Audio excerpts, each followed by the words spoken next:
भाइयों और बहनों नमस्कार। आज मैं लेकर आया हूँ अपने उपन्यास माँ जोगणिया का भाग 19।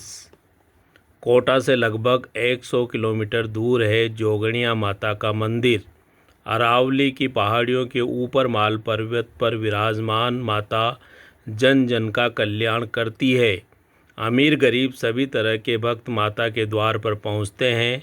माता सबकी मनोकामना पूर्ण करती है। इसी लोकमान्यता को शब्द देती है यह कृति। माँ जोगणिया को नमन। आजकल सोम को जब भी जहाँ भी मौका मिलता था वह माँ जोगणिया के स्तुति गीत को गाने की प्रैक्टिस करने लगता। अपने ही द्वारा लिखे हुए गीत की पंक्तियों को वह होठों से गुनगुनाता रहता।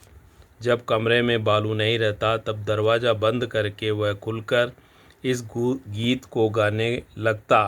गाते गाते उसकी वाणी में भक्ति रस की धारा का प्रवाह होने लगता। वह भाव विहल हो उठता और उसकी आंखों में माँ जोगणिया के प्रति श्रद्धा छलछला आती। जैसे जैसे रविवार का दिन नज़दीक आ रहा था सोम के हृदय में रोमांच बढ़ता जा रहा था। बार बार उसके मस्तिष्क में आने वाले समय का वह दृश्य मंडराने लगता है जब माता के मंदिर में मांगू बाबा की भजन मंडली के बीच में बैठा वह अपना लिखा गीत गा रहा होता है और उसके मधुर स्वर को सुनकर श्रेया और उसके माता पिता उसके नज़दीक खींचे चले आते हैं। उसकी आवाज़ व गीत के बोलों से प्रभावित होकर ठाकुर माधव सिंह उसे आशीर्वाद देते हैं। इस दृश्य की कल्पना मात्र से ही वह रोमांचित हो उठता और मन लगाकर माँ जोगणिया के गीत को गाने दोहराने लगता। कॉलेज में जब भी श्रेया से उसकी बातचीत होती वह बीच में माँ जोगणिया की बात अवश्य करता। रविवार के दिन वह अपने माता पिता के साथ देवी के दर्शन करने जोगणिया माता आ रही है उसके मुंह से ये बात सुनकर वह प्रसन्न हो जाता। इसी रोमांचपूर्ण मन स्थिति में समय जल्दी गुजर गया। सोम के गांव जाने का दिन शनिवार आ गया। आज कॉलेज की छुट्टी होते ही सोम गेट पर आ खड़ा हुआ।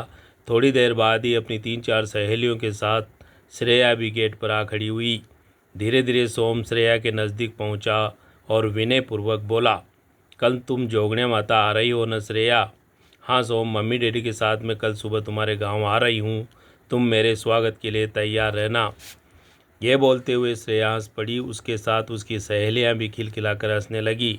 सोम सक पका गया। एक बार फिर वह सहजतापूर्वक बोला, माँ जोगणिया के मंदिर पर मैं आप लोगों का इंतज़ार करूँगा।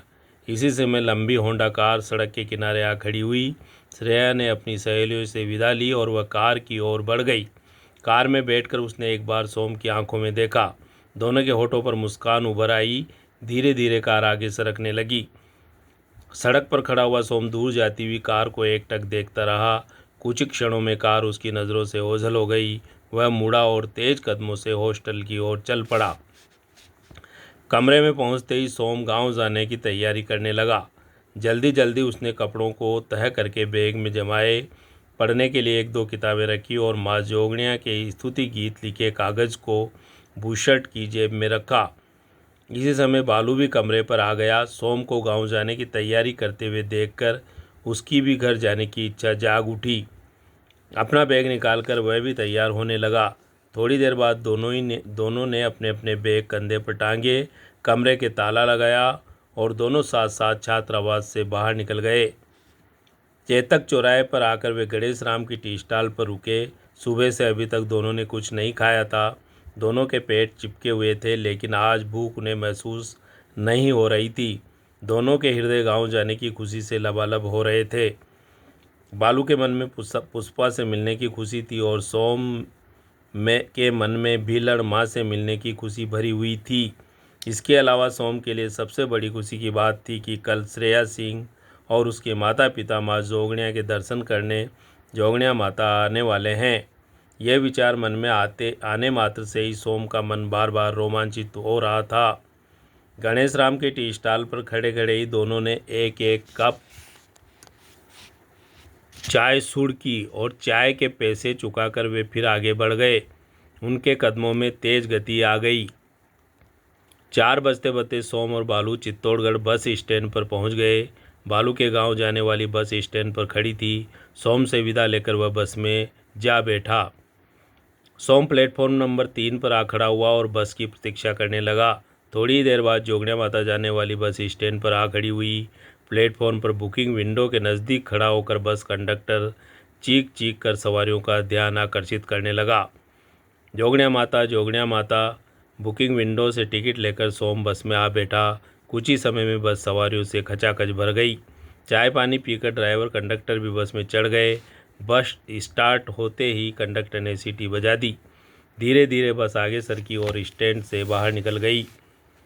रात के 8 बजे बस जोगनिया माता पहुंची। बस में से नीचे उतरकर सवारियां इधर उधर बिखर गई। सोम तेज कदमों से अपने घर की ओर चल पड़ा। घर में प्रवेश करते ही सोम भिलन माँ से लिपट गया। माँ ने स्नेहपूर्वक सोम के सिर पर हाथ रखा और उसे गले लगा लिया। थोड़ी देर तक खाट पर बैठकर दोनों माँ बेटे बातें करते रहे। फिर भिलन माँ ने चूल्हा जलाकर डेगची में चाय उबाली। चाय पीकर सोम खड़ा हो गया। माँ, मैं जोगनिया माता के दर्शन करके अभी आता हूँ। क्या बात है बेटा, तू अभी तो आया है और अपनी माँ को छोड़कर माँ जोगनिया के दर्शन करने चल पड़ा है। ऐसी बात नहीं है माँ, मैं तुझे छोड़कर कहाँ जाऊँगा। कल रविवार है, नवरात्रा का पहला दिन। मैं हमारी भजन मंडली की व्यवस्था देखकर अभी वापस लौट आऊँगा माँ। ठीक है, तू जा, लेकिन जल्दी लौट आना बेटा, नहीं तो रोटियाँ ठंडी हो जाएंगी। तू चिंता मत कर, मैं अभी लौट कर आता हूँ माँ। यह कहते हुए सोम घर से बाहर निकल गया। तेज कदमों से चलता हुआ वह माँ जोगनिया के मंदिर में पहुँच गया। आरती के बाद मंदिर में भक्तों की भीड़ कम हो गई थी। घंटी बजाकर उसने माता को ढोक लगाया। फिर वह फर्श पर बैठ गया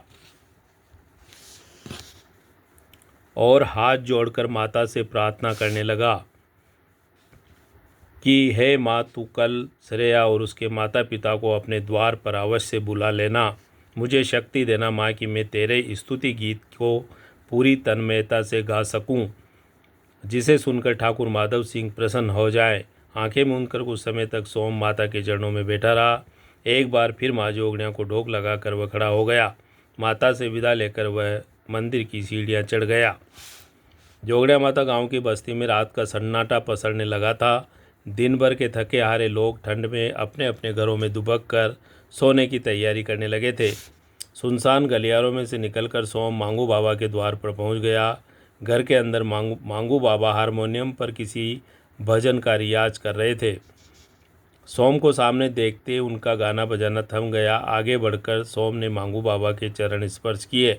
सोम के सिर पर हाथ रखकर मांगू बाबा बोले, तू चित्तौड़ से कब आया सोम बेटा? चित्तौड़ से मैं अभी थोड़ी देर पहले ही आया हूँ मांगू बाबा। मन में इच्छा हुई तो आपके दर्शन करने चला आया हूँ। यह तो बहुत अच्छी बात है बेटा। इस गांव में बहुत कम लोग हैं जो मुझसे मिलने आते हैं। आ मेरे पास बैठ जा और सुना, तेरी पढ़ाई कैसी चल रही है? तेरी माँ कैसी है? मेरी पढ़ाई ठीक चल रही है बाबा। ये सब भीलन माँ की कृपा का फल है। बेचारी बड़े कष्ट झेल कर मुझे पढ़ा रही है। वह सगी माँ से भी अधिक मुझे प्यार करती है बाबा।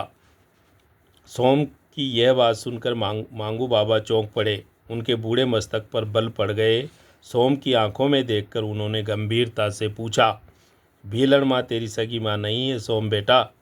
नहीं मांगू बाबा, मैं तो यहाँ से सैकड़ों किलोमीटर दूर रीछ गांव का रहने वाला अनाथ बालक हूँ।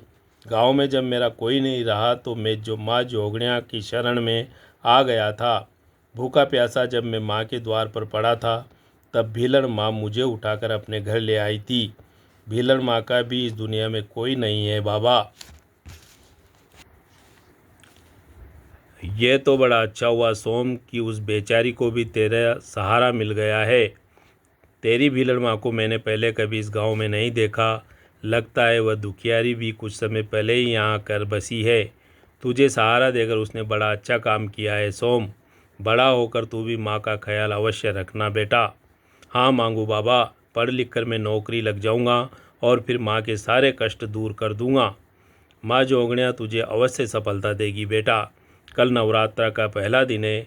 माता के मंदिर पर भक्तों की ज़्यादा भीड़ रहती है। इस दिन शहर के बड़े बड़े लोग माता की पूजा अर्चना करने आते हैं। मैं चाहता हूँ कि कल हम ऐसा गाएं बजाएं कि लोग माता की भक्ति में झूम उठे। सोम बेटा, अब तू घर जाकर जल्दी सो जा और सुबह जल्दी तैयार होकर यहाँ पहुँच जाना। आप चिंता मत कीजिए मांगू बाबा, मैं समय से पहले ही यहाँ पहुँच जाऊँगा। यह कहकर सोम मांगू बाबा के घर से बाहर निकल गया। वह अपने घर पहुँचा तो भीलन माँ उसकी प्रतीक्षा कर रही थी। खाने पीने से निपट कर दोनों माँ बेटे खाटों पर सो गए। दिन भर की थकी हारी भीलन माँ को बातें करते करते ही नींद आ गई। मन में बसे हुए रोमांच और प्रसन्नता के मारे सोम को देर रात तक नींद नहीं आई। तो भाइयों और बहनों, ये था मेरे उपन्यास माँ जोगणिया का भाग 19। अगला भाग लेकर मैं फिर शीघ्र ही आपके बीच हाजिर होऊंगा। धन्यवाद।